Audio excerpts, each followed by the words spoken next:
陛下，臣有事请奏。要奏何事？臣想请陛下为臣赐婚。关内侯英伟，理应配佳人。快说，心中佳偶是谁？朕必赐婚。臣心中的人是与我姐姐相伴扶持的沈家。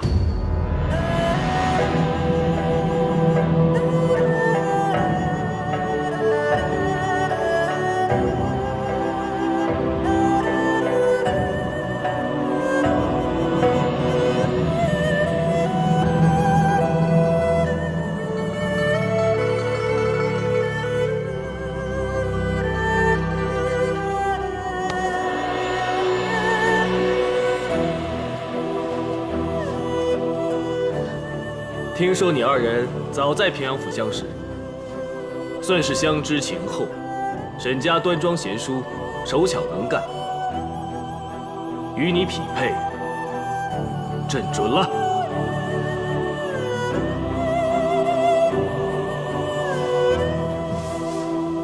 臣卫青，奴婢沈家，谢陛下圣恩。平身。恭喜魏将军，恭喜魏夫人，喜上加喜。多谢大家的祝福。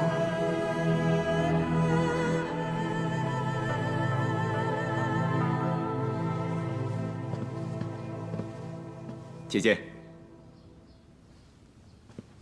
怎么之前没听你提及，会向皇上求赐婚？哈，姐姐不是一直希望我成家立室吗？这么做不是正合姐姐的心意吗？为什么是沈家？皇上说得好，沈家与我从小相识，相知情厚。再说，她端庄贤淑，手巧能干。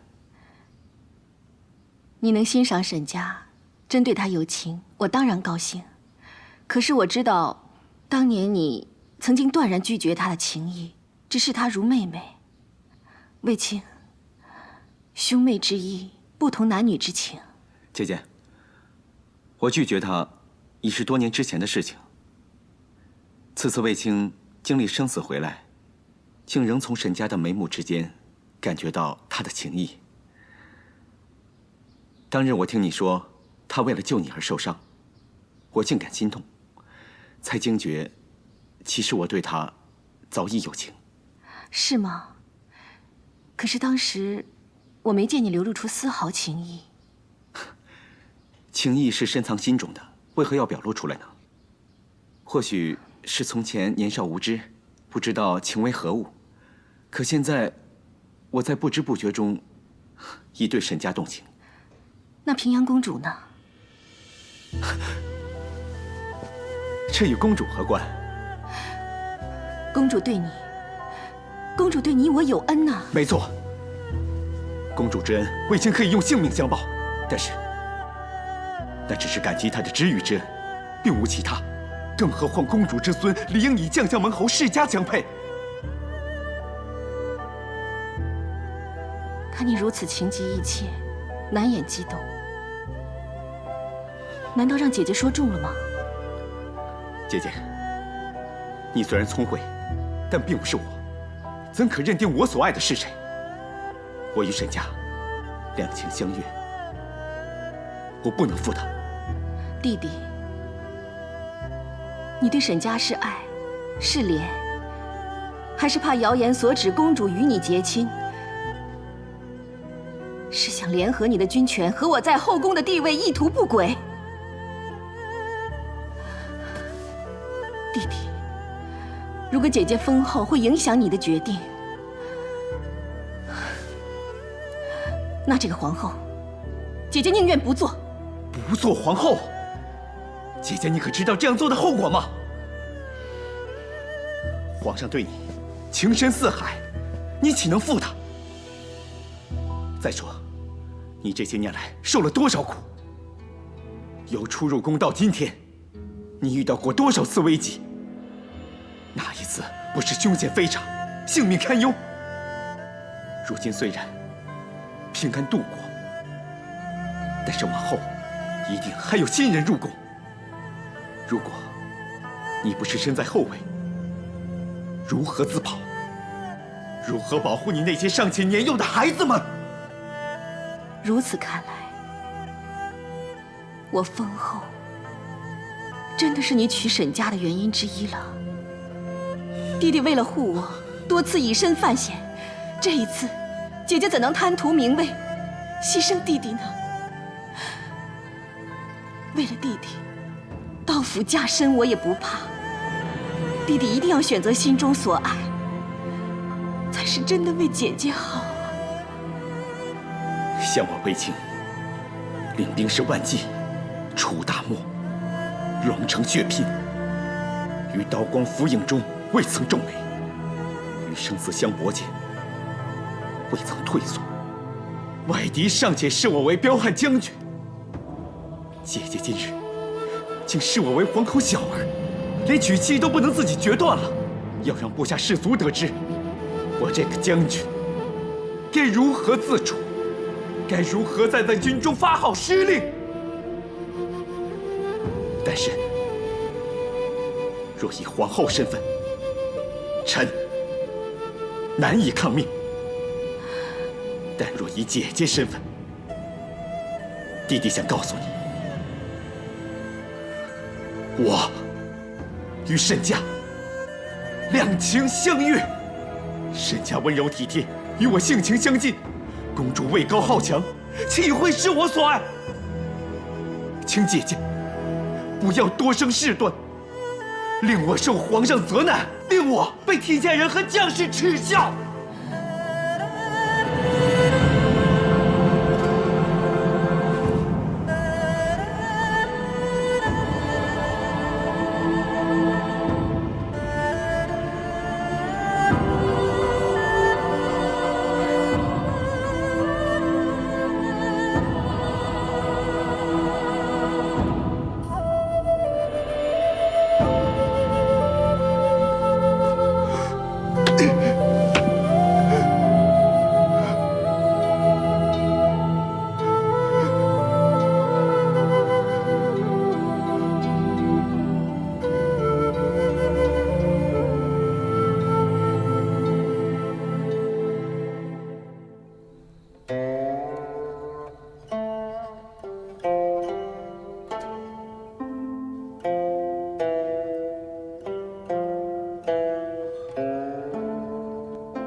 子夫这曲闲写演绎，声声踌躇，心中有事。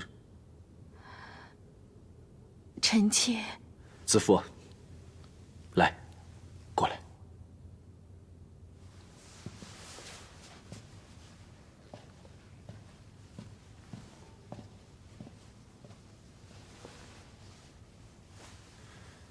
你快是朕的皇后了。夫妻间不是该有乐共喜，有忧共愁吗？子夫所忧，为夫愿意分担。陛下温婉一言，承诺重比泰山，子夫早已满足，其他一切也不用计较了。看来你是话中有话呀。想当日，陛下给子夫结罗缨，说愿与子夫做一对互相扶持的平凡夫妻。这些年来，我们虽未平顺，但是相知相爱，比一般平民夫妇还要亲密呢。这当然。所以朕要你当朕的皇后。陛下，正因为已经相知相爱，当不当这个皇后真的不重要了。什么？相知相爱，全在乎心，不在乎名位。既然有心，就当正名位。难道子夫认为，外面的风言风语，比朕的心更值得关注吗？那些好事之徒，或因妒忌你受朕宠爱，或因不满姐姐势大，谣言惑众，你何必放在心上？陛下是明君，既耳听八方，又心下清明。对于这些诬陷之言，当然全不在意。可是子夫害怕荣登后位，会给至亲招来非议。毕竟人言可畏。朕就是不畏。当初朕新立为君，姑母与陈皇后外戚环伺，但是朕宁愿顶着压力选择带你进宫。朕就是无论如何，也不要委屈自己心疼之人。我们努力了多少年，过了多少关，终于可以成就婚盟，是如何难得。子夫，你能为了朕同样不畏吗？朕是真的想你当朕的皇后，共享朕的尊荣，朕的一切。陛下，何况你不是一直盼着一个和乐后宫吗？朕也一直盼着。子夫在后宫，朕在前庭，一起共患分忧，共尝喜乐，然后看看，是你的后宫够和乐，还是朕的前庭够繁昌？子夫，肯跟朕比一比吗？臣妾想就够了，其他别管。臣妾当然希望与陛下一起同甘苦，共喜忧。臣妾也希望所有的人都可以在所爱的人身边。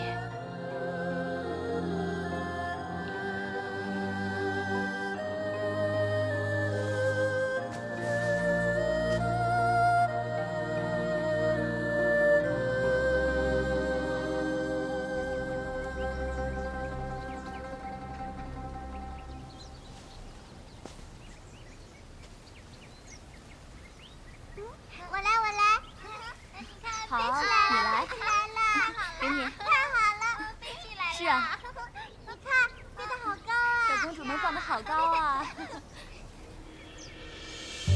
弟弟想告诉你，我与慎驾两情相悦，情投意合，那平阳公主位高好强，岂会是我所爱？姐姐今日竟视我为皇口小儿，连娶妻都不能自己决断。请姐姐不要再多生事端，令我受皇上责难，令我被天下人和将士耻笑。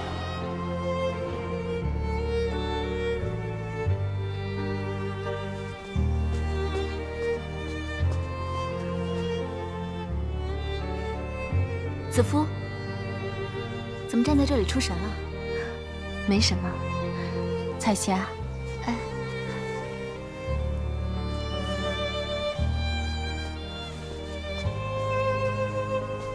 你刚刚才康复，小心着凉啊！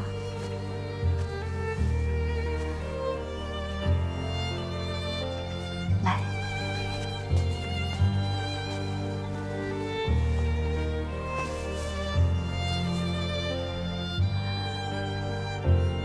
谢谢你，这么多年来细心的照顾我和几个小公主，哪怕你近日就要出嫁。要去筹办自己的婚事，连夜也还要做布鸢给他们，让他们开心。往后，你看，飞高了，对不对？你怎么跟我这么客气了？是不是舍不得我啊？你放心，皇上赐了我宗籍，就算我嫁了出去，也可以经常进宫，探望和照顾你们呢。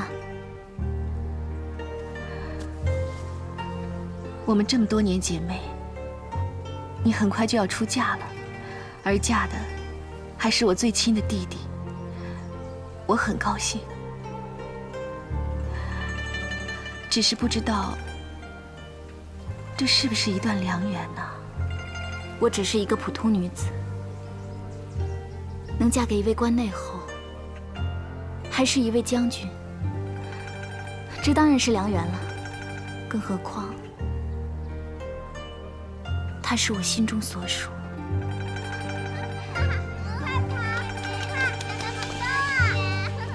好高啊！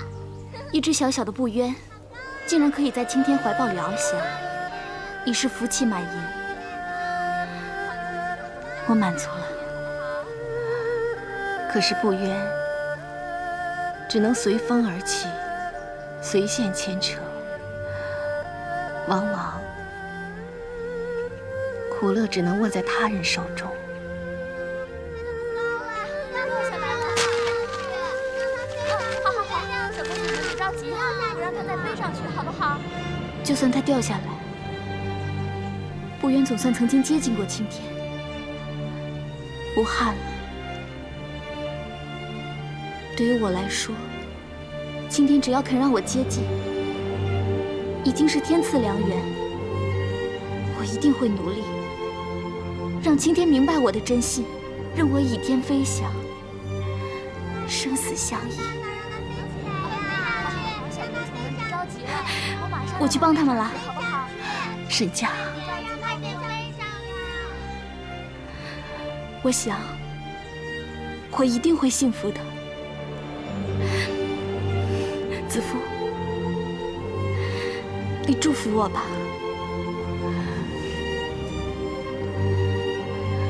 你一定会幸福的。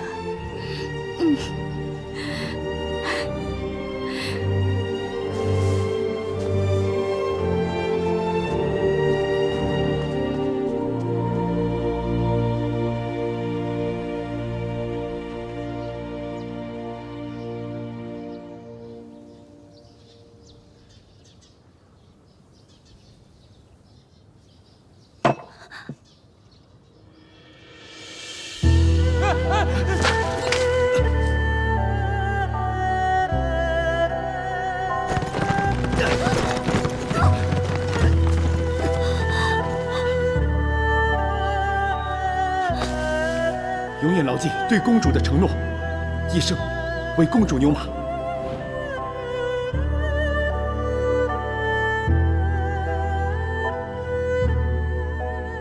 桃之夭夭，灼灼其华。之子于归，宜其室家。可这要出嫁的女子，不是我。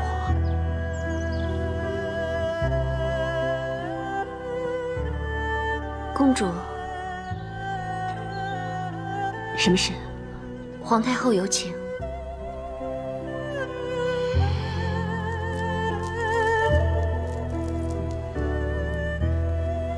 公主万安，皇太后吉安。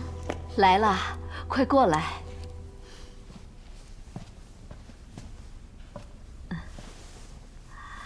你眼光好，快帮母后选一套贺礼。这些都是母后的珍藏，不知谁有这等尊荣，得到母后赠送？不就是卫青的妻子吗？卫青是功臣，又是亲戚，礼数可不能少啊！你帮母后选选，等一下再带母后送去给沈家。为何要我代送？难道又是为了澄清外面那些谣言？那些谣言，幸好你弟弟不信。若因避嫌而不册封子夫，可就失去了一个贤惠的皇后啊。子夫不日封后，他弟弟卫青又另有归宿，谣言自然就不攻自破了。最重要的是，你与彻儿的姐弟感情不为谣言所动，子夫与彻儿也能继续夫妻情深，母后就安心了。卫青这婚事，母后必定称心，想必母后少不了推波助澜吧？你这是什么话？他的婚事岂由母后说了算？当日卫青当众求你弟弟赐婚，你不也在场吗？母后哪有只言片语？其实，母后也有些惊讶。现在回头细想，子夫一直视沈家为好姐妹。早前子夫怀孕，沈家又曾舍身相护，保护子夫母子。如今结为姻亲，也是自然的。好姐妹。再说，她们也全是你引荐入宫的。现在姐姐封后，弟弟封侯，沈家以前守候子夫母子有功，以后也是为侯夫人。他们风光，也为你添荣耀啊。你弟弟感激你的大功，姐弟情分更厚更浓，你应该开心才是。你看，这个如何？送给沈家合适吗？但沈家毕竟是氏婢出身，这么华贵的事物，沈家他怎相配？纵使沈家不配，但凭着与未来皇后的情谊，与皇后弟弟结亲的缘故，就匹配了。如果你觉得这些全都不合适，那你就另找一套得体的，替母后送去。好歹她出自你平阳府，你不欢欢喜喜地将礼数做得体面，就有失你大汉公主的风度。母后，这也是为了你好啊。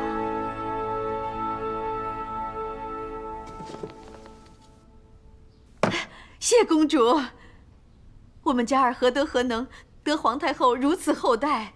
其实赐什么对我们来说都是一种恩赐啊，我们哪会挑三拣四的？不过李伯恐怕会失礼于皇太后和公主。卫青现在已经是关内侯了，我们又是公主提携的，要是妆脸太少，怕人见笑，也会损了公主的体面。不过说到底呀，嘉儿能有今天，都是托公主的福。这贺礼都是公主的心意和恩典，赐什么嘉儿都喜欢。皇太后送的贺礼，当然不会有失身份。不管怎么说，沈家也是未来皇后的弟媳。就是，未来皇后的弟媳，就连我这个当母亲的都没想过女儿能有这么风光啊！是叫人意想不到。话虽如此，嘉儿这些年来尽心尽力的服侍子夫，这回也算是她修来的福气。如今，子夫与沈家的感情，比在平阳侯府的时候还要好吧？那当然了，子夫对我们嘉儿好，我们嘉儿对他也是掏心掏肺的。公主你也知道，子夫怀小皇子的时候有多危险，那次他几乎晕倒，嘉儿怕他受伤动了胎气，命都不顾了，立刻垫在他身下，结果被子夫压得一身是伤。你说这孩子傻不傻？保住了小皇子，沈家该受大赏吧？是啊，子夫确实说过会报答嘉儿，可真没想到报答嘉儿的是一段好姻缘。幸好卫青最听他姐姐的话，这线才能一牵变成。如今呢，子夫跟嘉儿真成一家人了。看来卫青这桩婚事要多亏卫子夫了吧？是。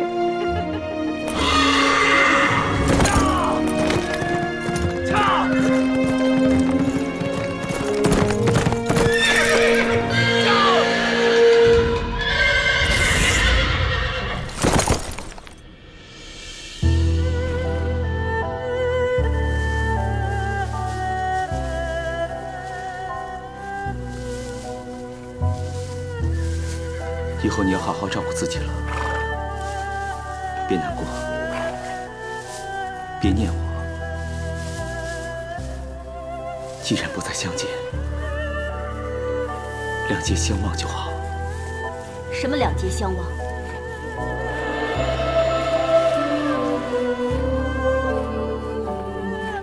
参见公主。你以后不来看飞鸾了？实在是有些忙。是啊，要忙着筹办婚事。我还为恭贺将军即将新婚之喜。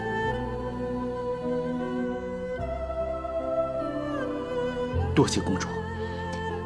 等你姐姐封了皇后，你成了国舅，就双喜临门了。人登青云，弃旧图新，都在所难免。飞鸾这个故友，确实忘记也罢。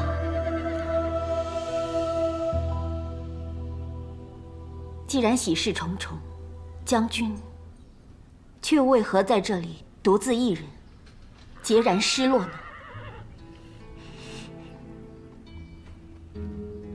我并未失落，只是因为最近忙着婚事，不能照看飞鸾，心感愧疚而已。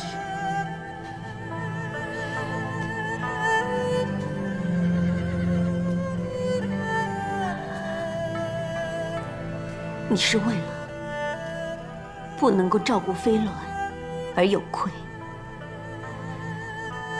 还是为了违背当日唯我牛马的诺言，还是为了违背平阳侯临终之前的托付，还是为了违背心中所爱而有愧啊？为情牛马之诺不敢舍，君侯托付更不敢弃。不论何年何月，不论卫青身在何位，只要公主一声吩咐，臣一定赴汤蹈火，万死不辞。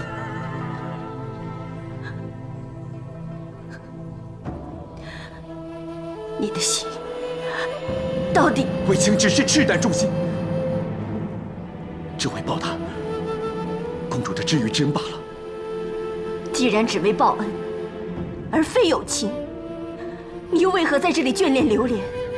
这桩婚事，是不是另有原因？卫青并无留恋，婚事也是出自臣本意。当真？你看着我再说一次，你看着我，你为何而娶？臣的确是为爱而娶。为爱而娶，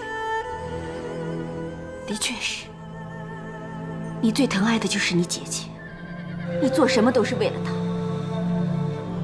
翻马车，伤寒烟，为了她；擅自离宫，为了她；多番有求于我，都是为了她。如今连自己的幸福也割舍，都是为了你的好姐姐能当上一个美玉流芳的皇后。请公主不要妄加揣测，求公主忠心成全，不要再为难卫青了。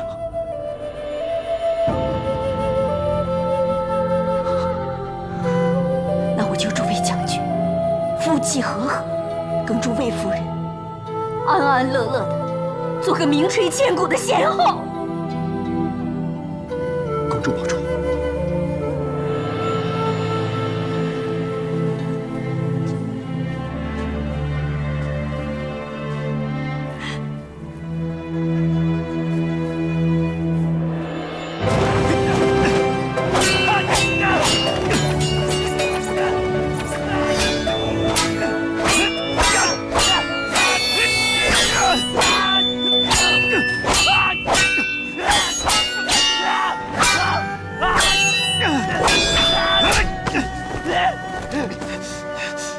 你让我来是和你练剑，还是与你性命相搏？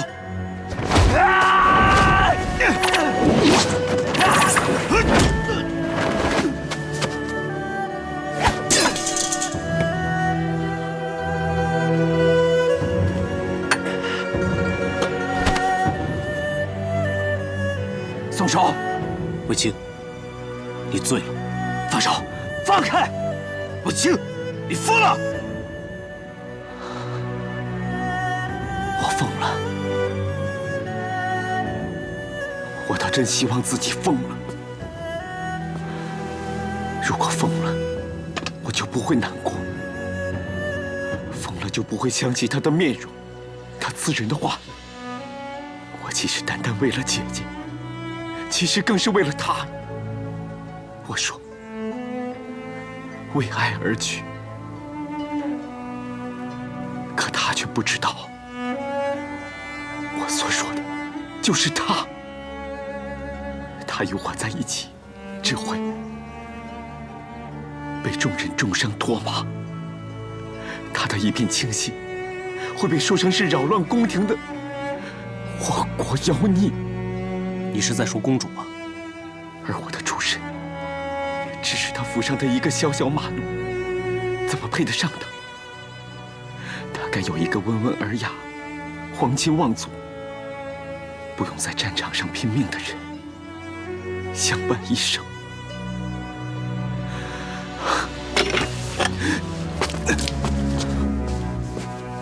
文清，你醉了，让我醉死！拿，爱卿！事到如今，难过已无用。为了所爱所惜的人，把一切藏于心底，默默守护着就好了。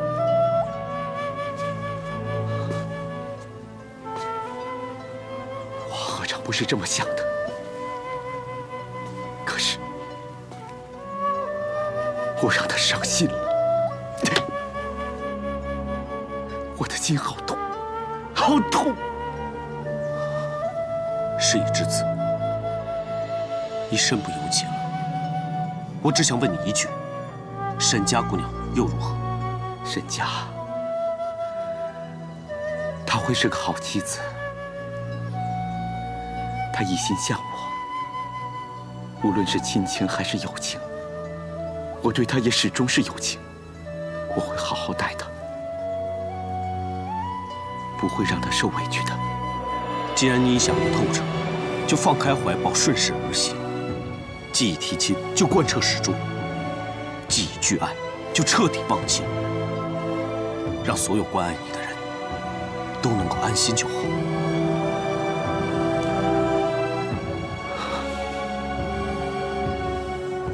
段大哥，我真的很佩服你。想当日，你说走就走，回来之后，把一切都放下了，多洒脱！我真希望我也能做得到。若别无他选，放不下，也必须放下。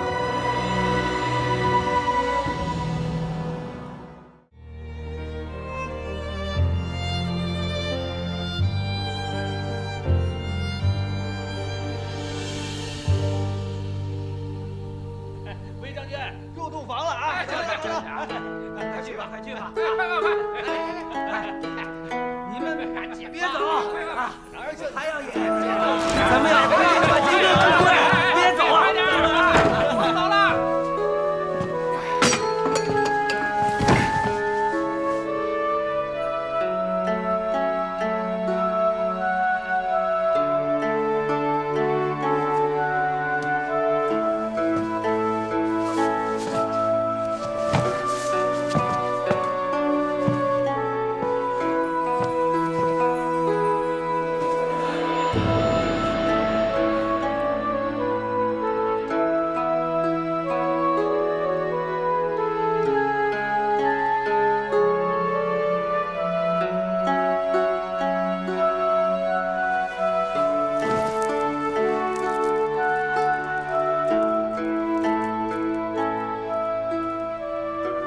从今往后，我们就不分开了。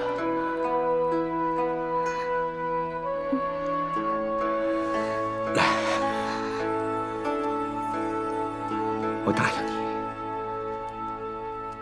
不管发生什么事情，我都会好好保护你。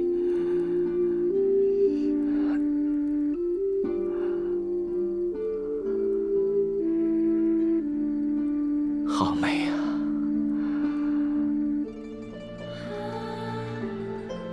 从我第一次看见你，就觉得你好美啊，好像仙女一样。我都不敢多看你一眼。下会有这么一天。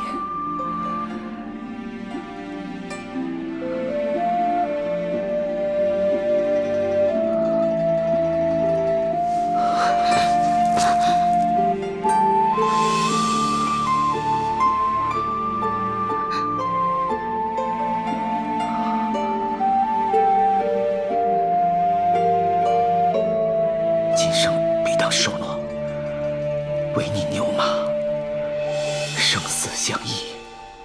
公主，公主。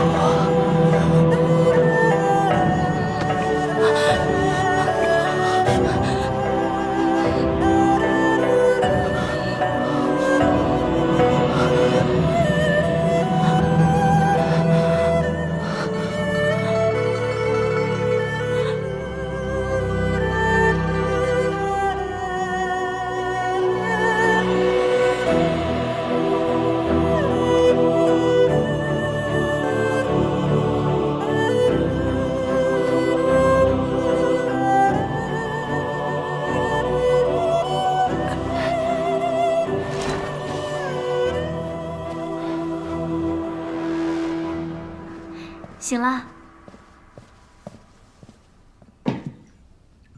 抹抹脸，清醒一下吧。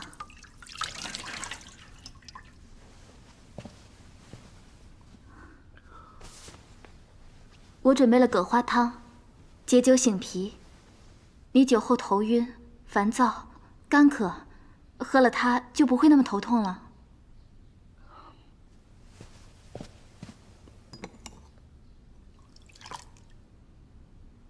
我昨晚是不是失态了？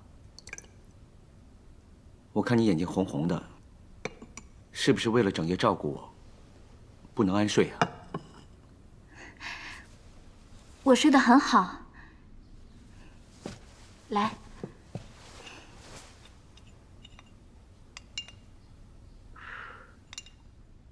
先喝了这汤啊，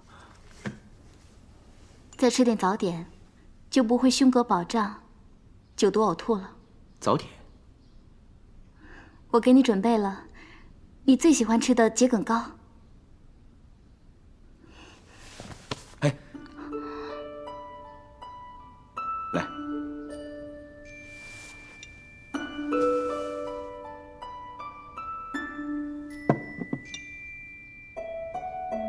你不要太过操劳，不必事事都亲力亲为。以后我们在一起的日子还很长，你要好好保重。我答应你，一定会让你过上好日子。我当然相信你了，我一定会好好的保重自己，好好的服侍你。从今以后，无论是好日子还是坏日子，我都会陪在你身边，永远不离开你。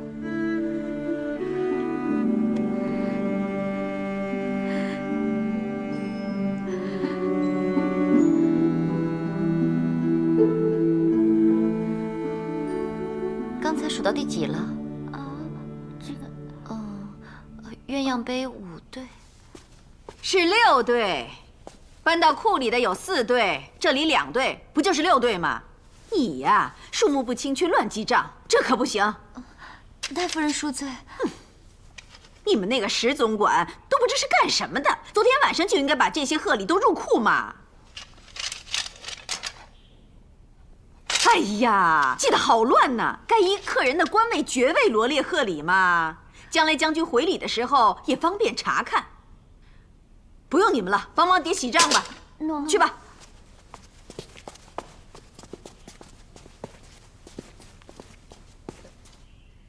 喜娘。啊？现在连关内侯都要叫我一声外姑，你敢直呼我喜娘？本该叫你声太夫人的，可是怕你听不习惯呀。你看你怎么还在做些吓人的事啊，太夫人？我亲力亲为要犯着你了，以为够面子就可以欺负我了？被宾客赞赏了你这个小厨工几句，就以为自己真的堪比皇上的御厨了？大家只是看在我女婿关内侯卫青的面子上客气罢了。好，那你女儿以后的婚事可别让我长厌啊！呸！我女儿才新婚呢，她就嫁这一次，你少胡乱说话。哦，那你以后再婚也不要叫我啊！可看你这副嘴脸，可能吗？小厨工要回宫准备午膳啦。枉我这几日这么辛苦，一句谢谢都没有。走了，再不走，看我怎么扒你的皮！哼！新娘啊！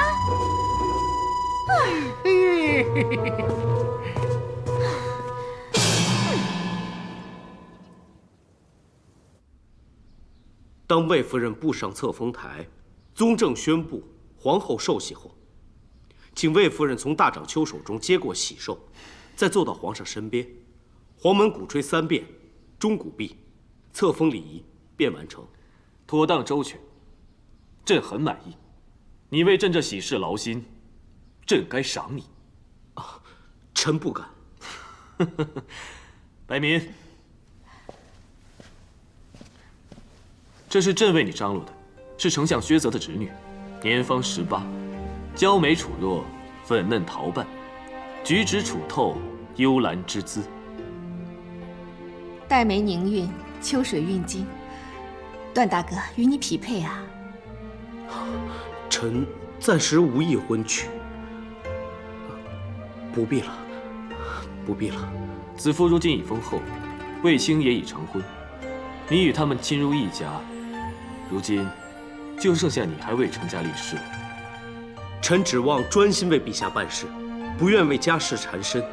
臣敬谢陛下美意。这是什么话？就是因为你忠心耿耿，朕才特意为你做媒。若这个不合意，朕再替你留意。段大哥，往事已矣，何不放开怀抱？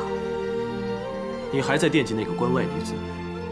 既然那心上人已嫁作人妇，又事隔这么多年，段大哥难道就断不了思念之情？情已断，情心也断。人莫见于流水，而见于止水。既为止水，心已安然，何必再翻涟漪呢？看来，那个关外女子伤大哥很深。是臣自作多情。陛下就要大喜了，也希望天下人能得眷属，与地同乐。只可惜这番心思，要用在臣这里，倒也枉然。既属枉然，那不如就此作罢了，把这份惊喜留给魏夫人。惊喜？常言天下之大孝，莫过于扬名显祖。如今卫青护国有功，已封为关内侯，而你也将册立为皇后。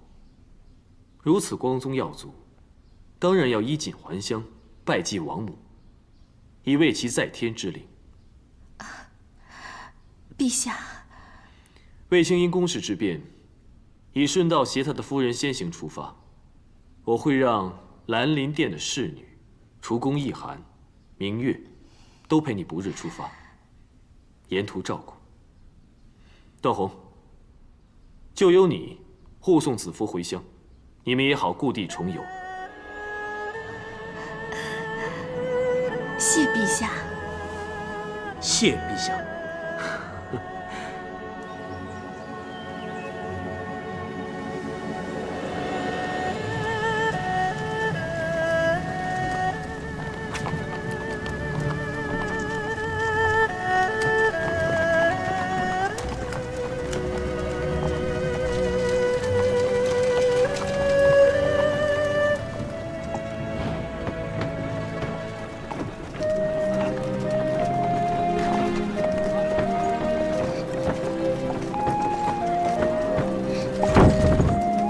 说你们人多累赘，这病歪歪的死丫头在这累事，就让她滚下车吧。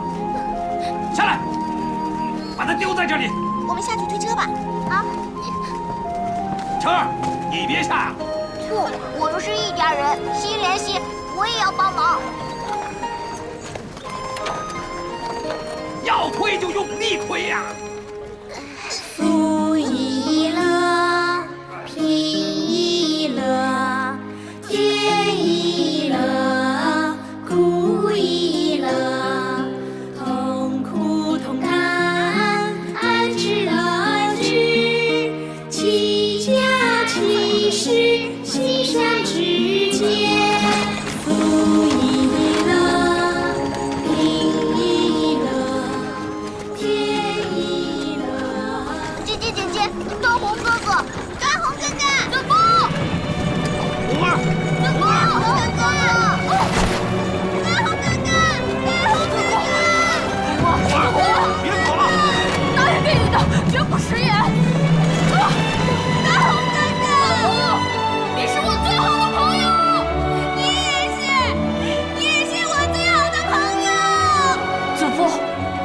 管你到哪里，我都会找到你。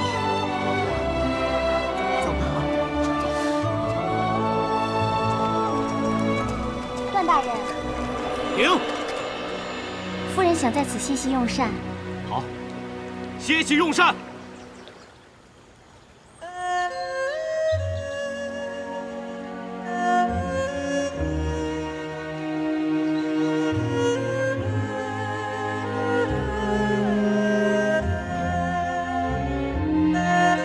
段大哥，敲磬的那个就是我姐姐。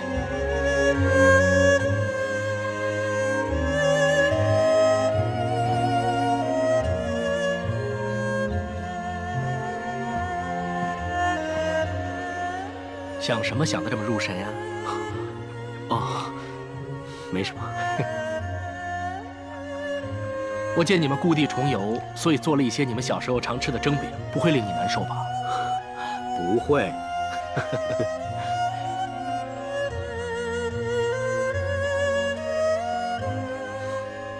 刚才你在想童年旧事啊？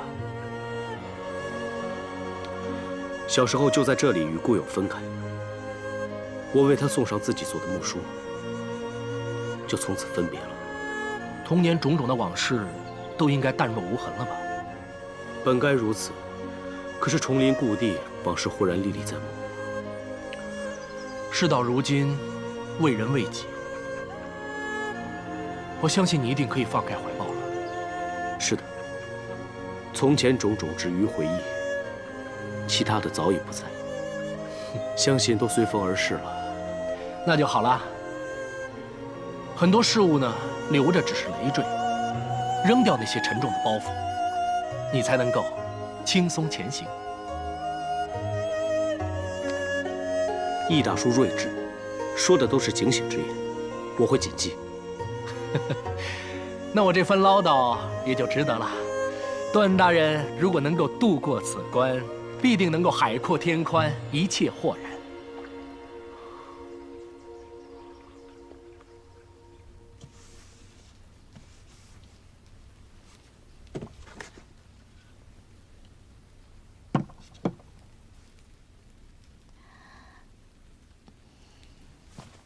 夫人，段大人求见。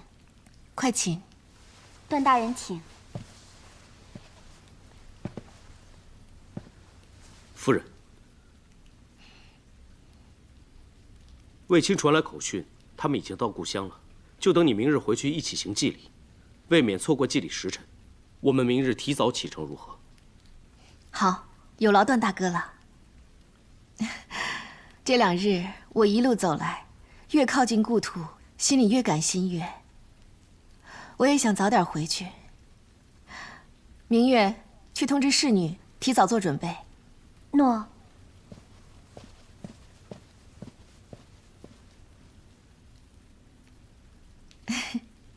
这个匣子里都是我的宝物。这个是我们小的时候母亲给我们做的风铃。她说，这个枝干是她，下面的几个石子是我们几个兄弟姐妹。她还跟我们说，我们会永远在一起。可是现在，段大哥，你坐，我给你看其他的宝贝。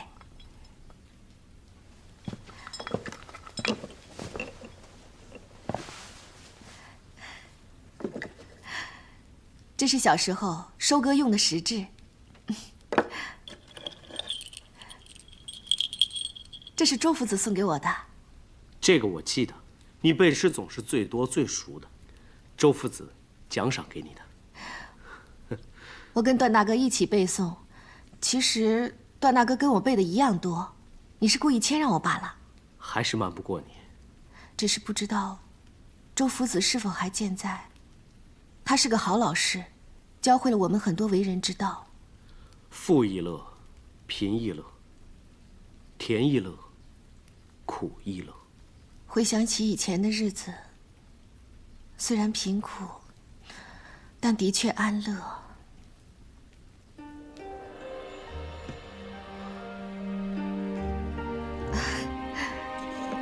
这个段大哥还记得吗？是你送给我的。原来你一直保存着、珍藏着。这是段大哥亲手做的，当然格外珍贵了。我还记得当时你气喘吁吁地跑过来送给我，这番心意我不会忘。原来你还一直记得，没有忘记。怎么可能忘了这份情谊？当时只要看到这书字，都会挂念段大哥。那个时候，我一直祈求上苍能够让我们重逢。我也一直在找你。正因为我们同心同愿，今日才得以重逢。段大哥，大家现在的生活虽然无忧无虑，但是只要一想到小时候清贫之中，我们互相关心照顾，同游共乐，那份天真烂漫，我到现在依旧很向往。若能回去，你还愿意吗？段大哥说笑了，过去时光怎么可能回头？况且，我现在已经是孩子的母亲了。若是有情，或许还可以。段大哥说的对，只要有情，就一定回得去。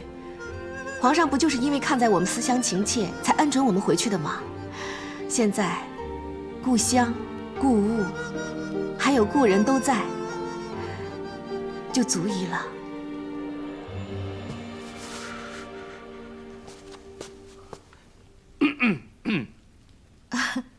易叔叔，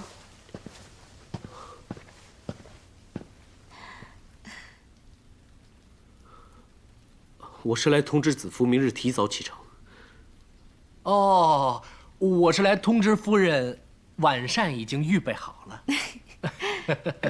既然明早提前启程，我想问一下夫人，明天早上想吃点什么呀？什么都行，有劳易叔叔费心了。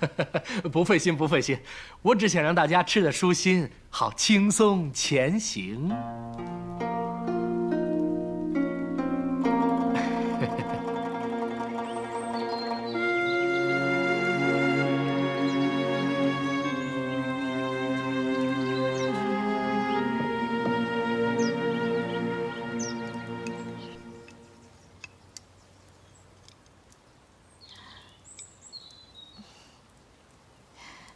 没想到远在宫外还能吃到这样的美食，易叔叔真厉害。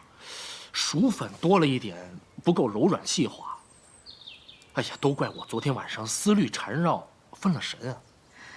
但是易叔叔加了桂花粉，很好的掩盖了不够细滑的缺点，还添了心意。哎呀，看我多不机灵，还在说厨艺的事情，都忘了问易叔叔昨晚何故思虑缠绕。其实说厨艺也好，天下事也罢，如果呢都如这菜品一般，一尝便知其味，那岂不是简单多了？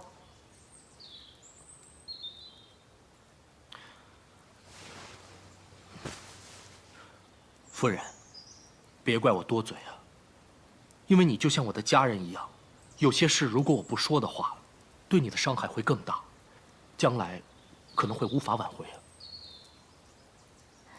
易叔叔，到底所谓何事？但说无妨。夫人为何会带旧物重回故乡呢？只因一切旧物都让我想起儿时的快乐。虽多年不曾回乡，难得有这样的机会，所以我想与亲人故友重温当年的乐事。这个想法很好，卫青也一定会很高兴。可是，故地、故物、故人，对有心人而言，不单只是缅怀儿时乐事这般简单。故地、故物，足以牵出故情。有些人用情至深，就算想放下，也都难以割断。稍一牵引，即陷入深渊，无从自救。魏夫人，要切记，因旧物勾起故人的误会。这个匣子里都是我的宝物，还记得吗？你送给我的。原来你一直保存着，珍藏着。易叔叔，你是说？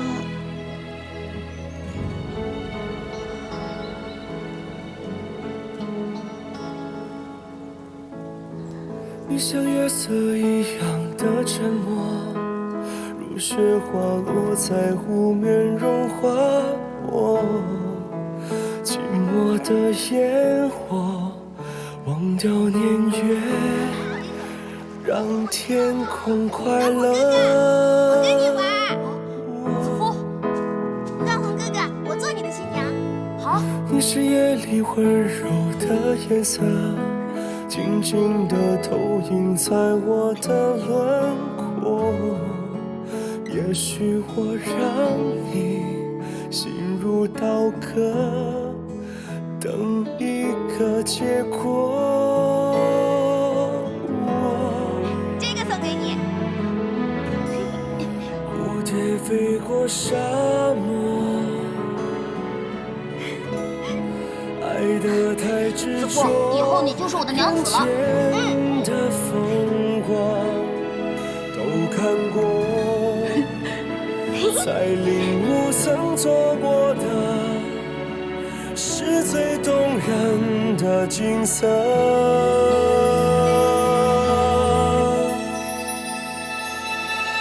你守卫在我心底，直到天意要将我们分离。你的笑脸比思念还清晰，比流水还彻底，包围我的天地。你守卫在我梦里，不让黑夜留下一点痕迹。你的心比呼吸还细腻，比春雪的气息，熟悉我的回忆。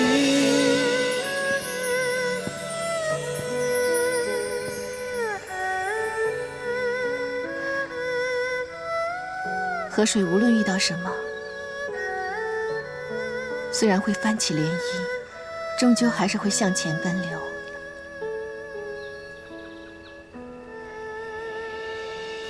段大哥还记得这里吗？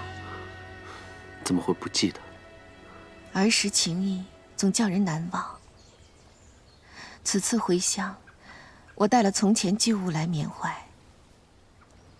不知段大哥是否还留着那时我们的结发？这次回乡，又是否带在身上？我一直带在身边。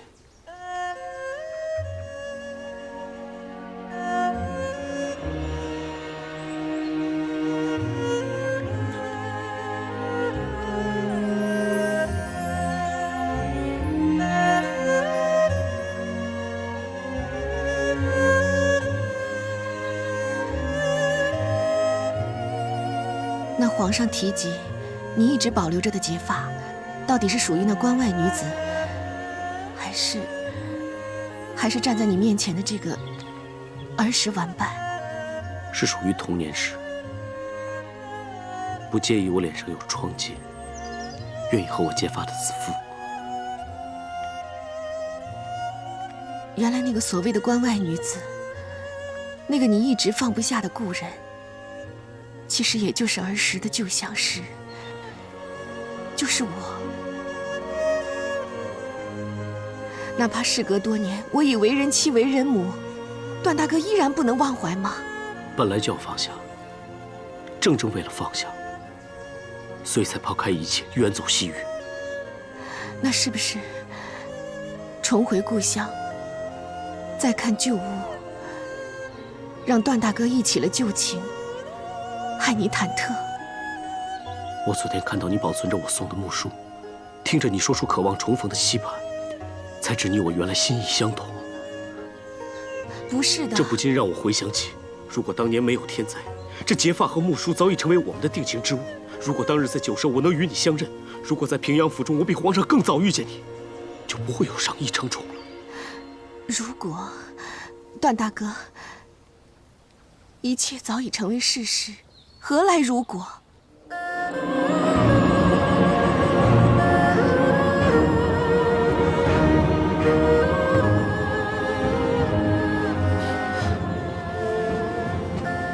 事归事实，心意归心意，我只想知道你所想。如果没有遇见皇上，你我依然只是儿时玩伴，只有兄妹之情吗？当年重逢之时，你不是说过我还是那北斗星吗？当中情谊何尝有变？段大哥，小时候留着这把木梳，确实是因为一直记挂着守护我的北斗星大哥。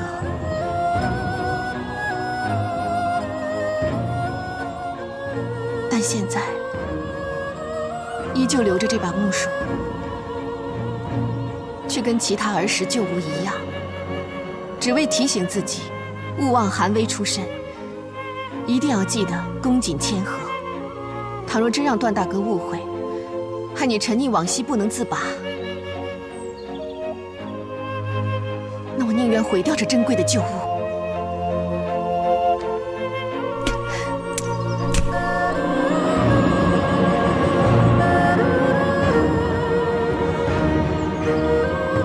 也请段大哥放开怀抱，觅得心知，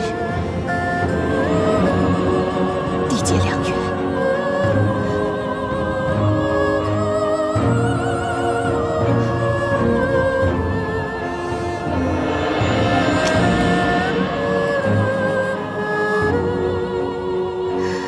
段大哥，你看，水花溅得再高，也有落下那一刻。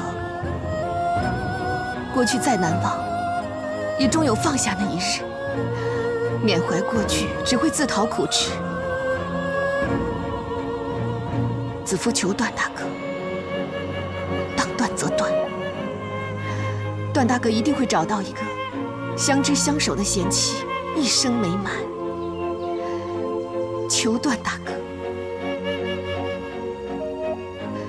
一定要放下当年结发之情。开心地送我去出家。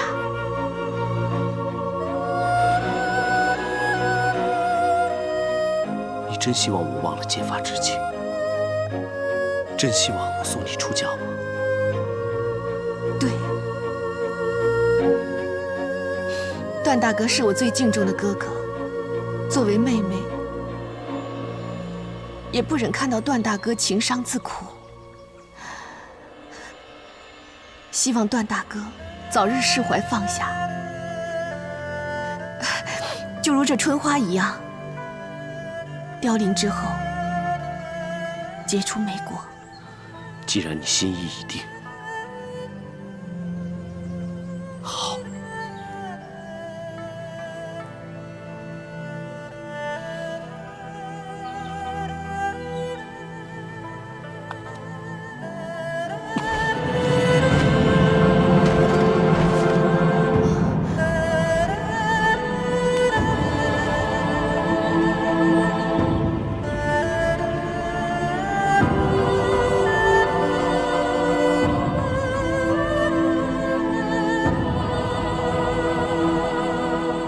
从今以后，我只会是你的段大哥。今日一切，你别记在心上。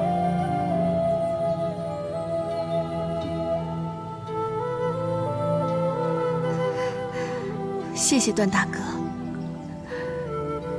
这是你送我的最好的出家礼物，子夫安心了。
平身。谢陛下。恭请魏夫人。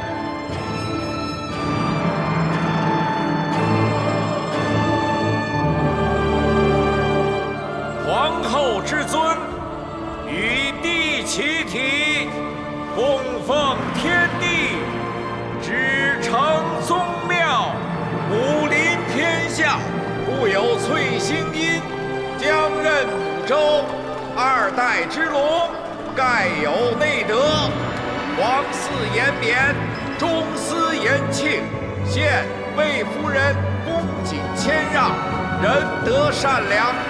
故以显贵而自尽张扬，秉疏远之意，体河山之宜。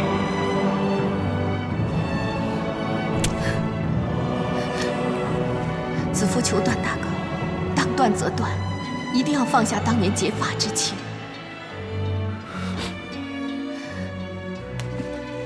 从今以后，我只会是你的段大哥。谢谢段大哥，这是你送给我的最好的出家礼物，子夫安心了。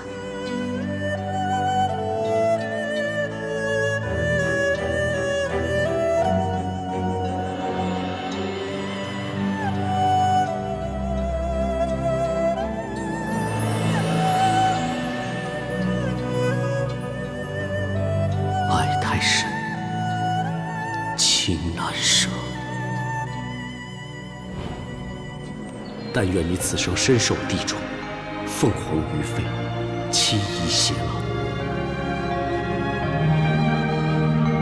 威荣昭耀，德冠后庭，有司奏议，宜称辅祖，以母照民。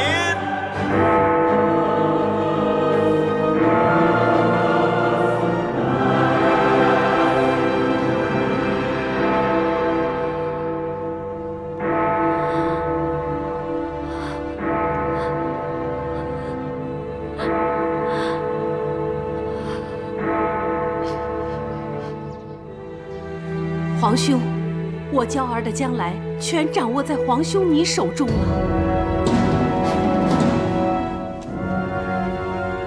我封疆在外，若有朝一日能入主京畿，登基称帝，一定会报答助我有功者，让娇儿重得自由。妹妹，你尽管放心好了。那妹妹尽所能为皇兄效力。刘彻这小子册封新后，正是时机。为了成就本王大事，只有牺牲一下这位新皇后了。今立魏夫人为皇后，永中天禄。臣妾谢恩。皇后请起。御史大夫张钩持节凤喜寿。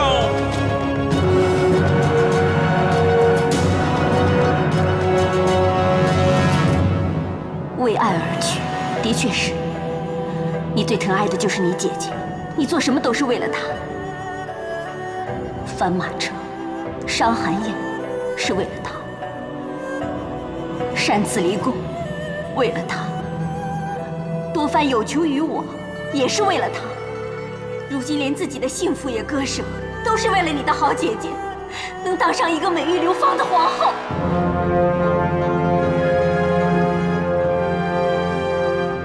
参见皇后。免礼。谢皇后。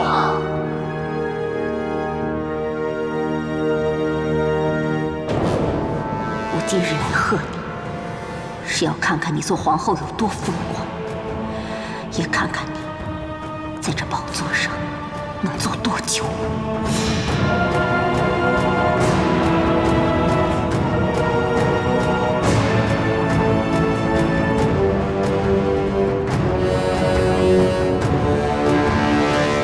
苍天怜悯，淮南王刘安愿以淮南之水救长安百姓，求苍天怜悯。我淮南王刘安愿以淮南之水救长安的百姓。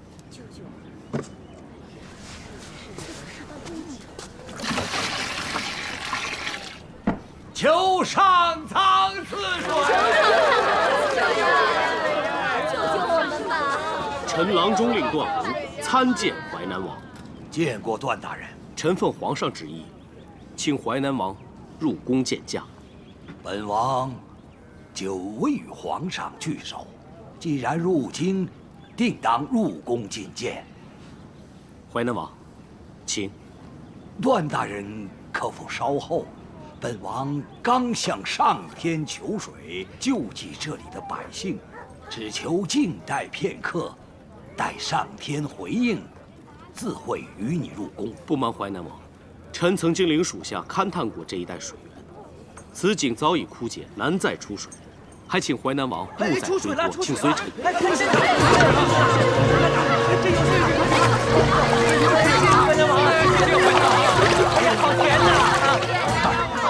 确实有水。感谢苍天呐！感谢苍天呐！救我大汉子民！谢苍天！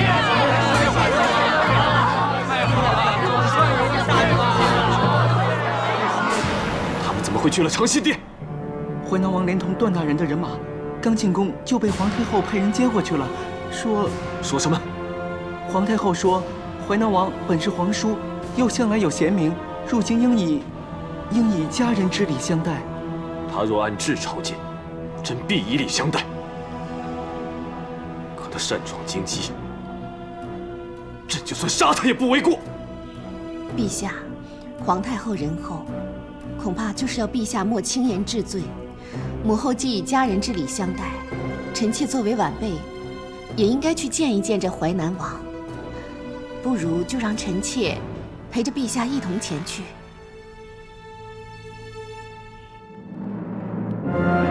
皇上皇后驾到！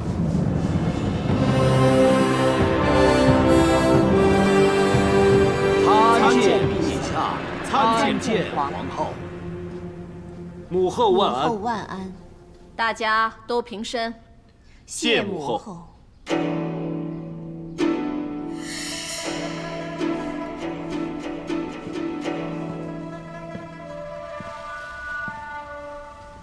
皇嫂喜得雍容端庄的好媳妇，真是可喜可贺。还没谢过皇叔的厚礼以贺，其中养生之物很合用，哀家敏感了。间间微物，不成敬意。皇叔向来谦和恭顺，何以朕已回复让你留在丰邑，皇叔仍违逆皇命？难道忘了诸侯王不得擅入京城吗？